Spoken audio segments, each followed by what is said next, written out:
people's right of self-determination.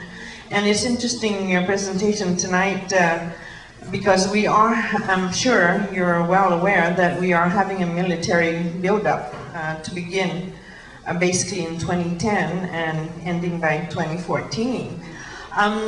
Do you have strategies to use for the United Nations? Because although it is still a forum, a lot of mandates come out of the UN, and I notice your designation of universal declaration rather than universal human rights. We go up there because we're seeking decolonization, as you well know. Guam is a non-self-governing territory, and I'm wondering whether we can take this kind of a presentation and take it to that level.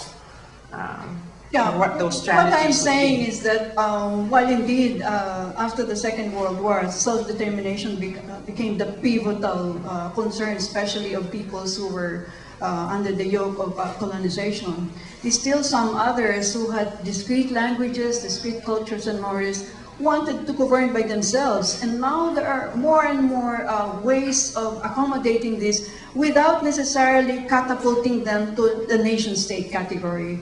And so, you know, this is a continuing challenge. In the case of Spain, for example, or in our case, we continue to be challenged by what political form the Moros in Mindanao would like to take, at the same time that they are still working within the configuration of the territory of the Republic. I think it would be a series of accommodation really between these two groups, because, you know, we can argue ourselves black and blue in the face and there'll be no end to this argument. Because for as long as the government in Manila would refuse to identify a separate political entity, there will be no end to the conflict. I guess it's the same all over the world in regard to the self-determinations of other groups. But that said, as we see, the economies are already so enmeshed. The old forms of production and the distribution already are going beyond the political boundaries as we knew it. And unfortunately, it's not, the political configuration is not matching the economic configuration. So that is what we need to deal with too. So does territory still loom large in terms of our personhood? We have interviewed many young Muslims in the Philippines. They're engineers, they're architects. And so we asked them, how do you feel about this juridical entity that they want to set up in Mindanao?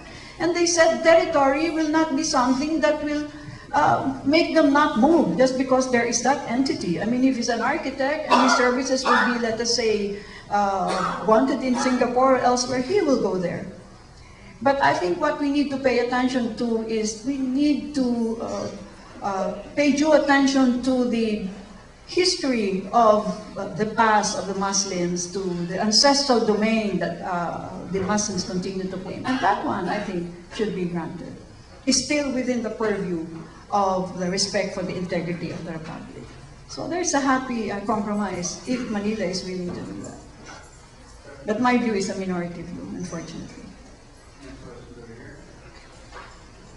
The idea that we only can create peace through social economic development goes back decades, and when we read certain documents from the 60s and 70s that have asking that within the United Nations or alliances of churches who have tried, and non-profit activist groups who have been trying to convince political leaders around the world that we only can achieve peace through development.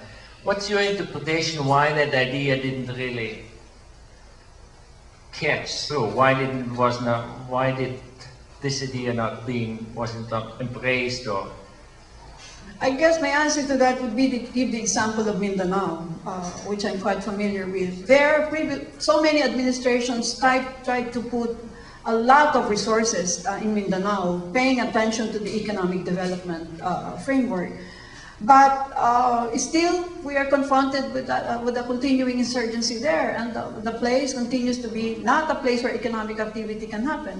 And why? Because we forgot the social justice part. So even while, we poured in money, investments, many foreign organizations, in fact, tried to help Mindanao in the economic arena in terms of their development, that other part, which is social justice, continued to grind so slowly.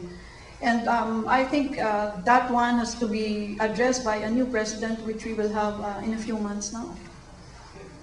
Because it is not enough to just, just pour money there. We in Manila already are protesting that the rest of the country has been neglected because so much money is going to Mindanao on a per capita basis. And Mindanao, yes, is practically the concentration of our natural resources are there. All the precious minerals and ores are in Mindanao, ironically. Dr. Carlos, mabuhay and half a day. Welcome to Guam. My name is Maria Clarita Ruane. I'm a professor here at UOG in my third year. I'm a Filipino American. And my question to you is, actually it's a comment and a question. One of the slides that you showed talked about extremist group or extremism emanating from not being able to provide basic needs to the population.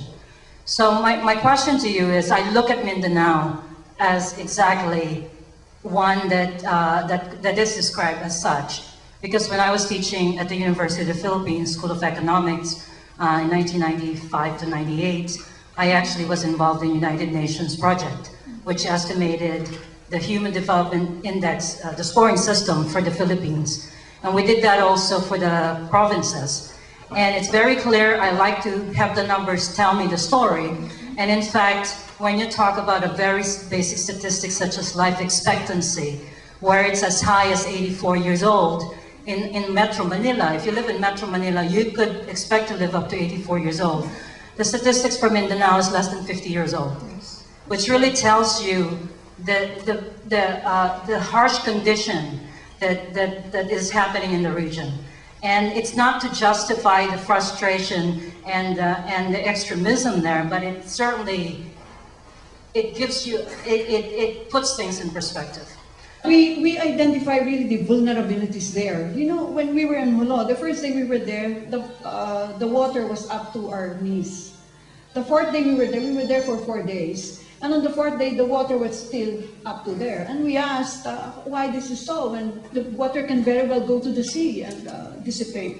And we were informed that the mayor himself had put up structures to block all the steros, the pathways to the sea. So the local government itself is the one responsible for the hardship of the people. And these things that I gave you, this came from our own investigation in those areas. The people really wanted just basic things, potable water, so their children will not have all the kinds of diseases. They want their education to continue. They're not running every 2 weeks because they need to be evacuated because of the military operations. So my question to you is, since you actually pinpointed it, you have a population that's hostage to a local government that doesn't deliver their basic needs.